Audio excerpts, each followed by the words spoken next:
Hello बच्चों, आज हम लोग स्टार्ट करने वाले क्लास 10 का first chapter chemical reaction and equations. बहुत बेसिक सा चैप्टर है। इस चैप्टर में हम लोग प्रीवियस क्लास में फिजिक्स 7 8 की जो कुछ टॉपिक्स है हम लोग यहाँ पे वापस रिवाइज करने वाले हैं। देन कुछ नई चीजें यहाँ पे हम लोग सीखेंगे, जैसे टाइप ऑफ रिएक्शन से कोई भी रिएक्शन अगर हो रही है तो कैसे हो रही है, क्या क्या मेटीरियल्स वहाँ पे हमें लेने होते हैं, क्या क्या टर्मिनोलॉजी हम लोग यूज करते हैं केमिकल रिएक्शंस। देखो अब स्टार्ट करते हैं chemical reaction and chapter start कहाँ से होता है, क्या क्या इस चैप्टर में हम लोग पढ़ते हैं, चीजें हम लोग डिस्कस करते हैं। चैप्टर स्टार्ट होता है कि जब भी किसी सब्सटेंस की इनिशियल प्रॉपर्टीज और फाइनल प्रॉपर्टी में कोई चेंज देखने को हमें डिफरेंस देखने को मिलता है, हम लोग बोलते हैं कि उस सब्सटेंस की प्रॉपर्टीज के अंदर कोई ना कोई चेंज हुआ। सीधा सा मीनिंग है, कोई सब्सटेंस ए है, उसकी प्रॉपर्टीज के अंदर अगर कोई डिफरेंस देखने को हमें मिलता है तो हम लोग बोलते हैं वहाँ पे कोई ना कोई चेंज हुआ है। चेंज का मीनिंग, जैसे चेंज है वो बहुत सारे टाइप्स के हो सकते हैं। जैसे चेंज उसकी फिजिकल स्टेट में चेंज हो सकता है, हम हमारे आसपास बहुत सारे टाइप्स के चेंजेस देखते हैं। जैसे मैं बोलूँ आपको कि जनरल एग्जांपल हम लोग लें, जो आइस होता है हमारे पास जनरली कौन सी स्टेट में रहेगा, सॉलिड स्टेट में रहेगा। बट इसको अगर हम लोग थोड़ा सा टेम्परेचर दे दें तो ये क्या हो जाता है, मेल्ट हो जाता है, किस में कन्वर्ट हो जाता है, वाटर में कन्वर्ट हो जाता है। और यहाँ पे जो इसका स्टेट है वो कैसा रहेगा, लिक्विड स्टेट रहेगा। तो इस आइस की इनिशियल प्रॉपर्टीज, यहाँ पे इसकी प्रॉपर्टीज थी कि ये सॉलिड स्टेट में एग्जिस्ट कर रहा था, बट जब हमने इस पे कोई ना कोई कंडीशन अप्लाई की, टेम्परेचर अप्लाई किया, तो इसमें कन्वर्ट हो गया, लिक्विड स्टेट में कन्वर्ट हो गया। तो हम लोग बोल सकते हैं कि यहाँ पे कोई ना कोई चेंज हुआ है, कोई ना कोई चेंज हमें देखने को मिला। तो हमारा चैप्टर यहीं से स्टार्ट होता है कि चेंज का मतलब किसी सब्सटेंस की इनिशियल प्रॉपर्टीज और फाइनल प्रॉपर्टी में अगर आपको कोई डिफरेंस दिखाई देता है, उसको आप क्या बोल सकते हैं, चेंज बोल सकते हैं। यहाँ पे इंपॉर्टेंट नहीं, जनरली हम लोग बात करें कि साइंटिस्ट जो है इन चेंजेस को दो तरीके से देखते हैं। ये था जनरल एग्जांपल हमारा। हम लोग आते हैं हमारे चैप्टर कि चेंज का मतलब डिफरेंस। डेफिनेशन अगर हमको लिखना चाहिए कि ability to convert one substance to another by applying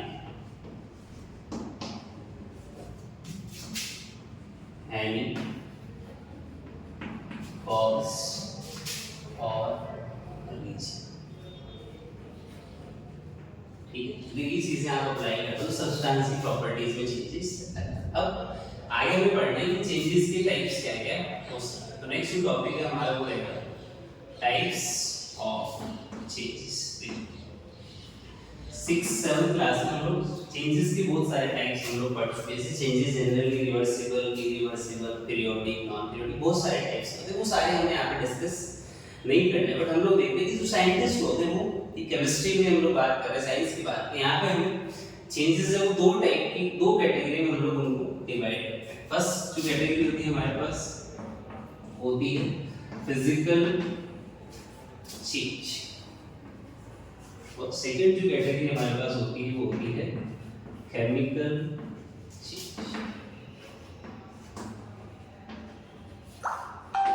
इन दोनों के बारे में हम लोग डिस्कस करते हैं, फिर हम हमारे चैप्टर पे आएंगे केमिकल रिएक्शन।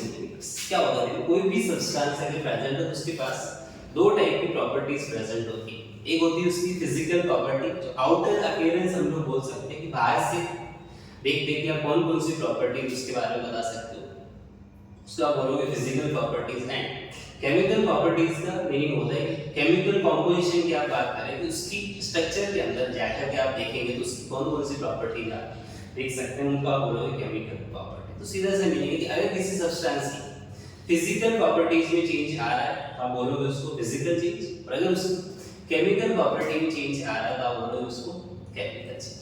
थोड़ा सा जनरल डिस्कशन इनके बारे में कर लेते हैं। फर्स्ट हमारा है physical change.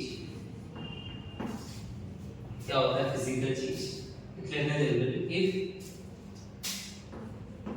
if physical properties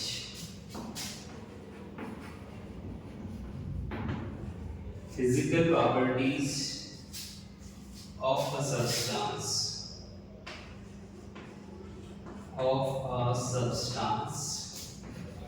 like क्या क्या फिजिकल प्रॉपर्टीज मेंशन कर सकते हैं यहाँ पे हम लोग state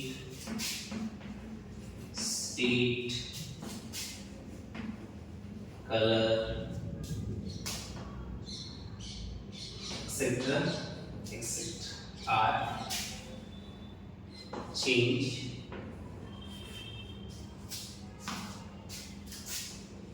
but chemical composition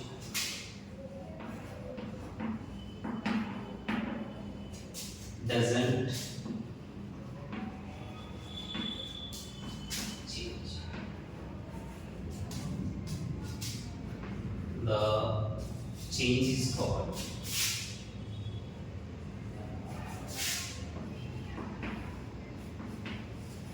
physical change.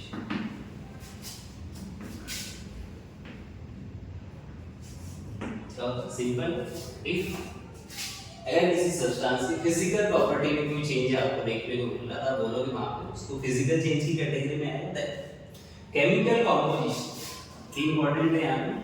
उस सब्सटेंस जिस मटेरियल की आप बात कर रहे हो उसका कॉम्पोजिशन चेंज नहीं होना चाहिए। कॉम्पोजिशन का सीधा सा मीनिंग है कि पहले जिसका कॉम्पोजिशन था, जो अरेंजमेंट था, जिस भी एलिमेंट कंपाउंड से वो बना हुआ था उसका कॉम्पोजिशन वैसा का वैसा रहना चाहिए। बाकी प्रॉपर्टीज आप चेंज कर सकते हो फिजिकल चेंज में, बट उसका केमिकल कॉम्पोजिशन आप चेंज नहीं कर सकते। एग्जांपल्स की बात करें, फिजिकल चेंज के example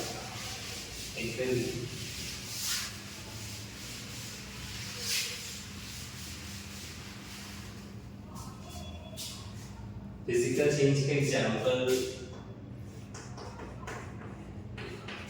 ice melts into water। ठीक है, ऐसा हमारे पास ये इसमें कन्वर्ट हो गया, वाटर में कन्वर्ट। पहले इसका जो स्टेट था कौन सी स्टेट में एग्जिस्ट कर रहा था, सॉलिड स्टेट में एग्जिस्ट कर रहा था, अभी इसमें कन्वर्ट हो रहा है लिक्विड स्टेट में कन्वर्ट। इस प्रोसेस को आप लोग क्या बोलते हैं, हम लोग पढ़ चुके हैं पहले। इस प्रोसेस को क्या बोला जाता है, मेल्टिंग बोला जाता है। तो इस सब्सटेंस यहाँ पे जो आइस है, वाटर में इसका भी फॉर्मूला यहाँ पे क्या था, H2O ही था। जो लिक्विड वाटर बना है उसका भी फॉर्मूला H2O है। इसका मीनिंग है हम लोग सीधा सीधा बोल सकते हैं कि यहाँ पे जो केमिकल कॉम्पोजिशन था वाटर का उसमें कोई चेंज नहीं आया। चेंज किस में आया, उसकी फिजिकल प्रॉपर्टीज में चेंज है, उसका स्टेट चेंज हुआ है। पहले वही वाटर सॉलिड स्टेट में एग्जिस्ट कर रहा था, अभी वो किस में एग्जिस्ट कर रहा है, लिक्विड स्टेट में एग्जिस्ट कर रहा है। और भी बहुत सारे एग्जांपल्स हम लोग देख सकते हैं, बट यहाँ पे हम एग्जांपल्स डिस्कस नहीं करते हैं, हमें सिर्फ मीनिंग समझना है कि हम लोग केमिकल रिएक्शंस की तरफ जा रहे हैं, उसका मीनिंग क्या होता है। नेक्स्ट जो टाइप का चेंज है हमारे पास वो है केमिकल चेंज। क्या होता है, देखो फिजिकल प्रॉपर्टीज अगर चेंज हो रही है तो आप बोलोगे फिजिकल चेंज, बट अगर केमिकल कंपोजिशन चेंज हो जाए तो आप क्या बोलोगे, केमिकल चेंज। देखते हैं क्या होता है केमिकल चेंज। सेकंड जो कैटेगरी थी हमारे पास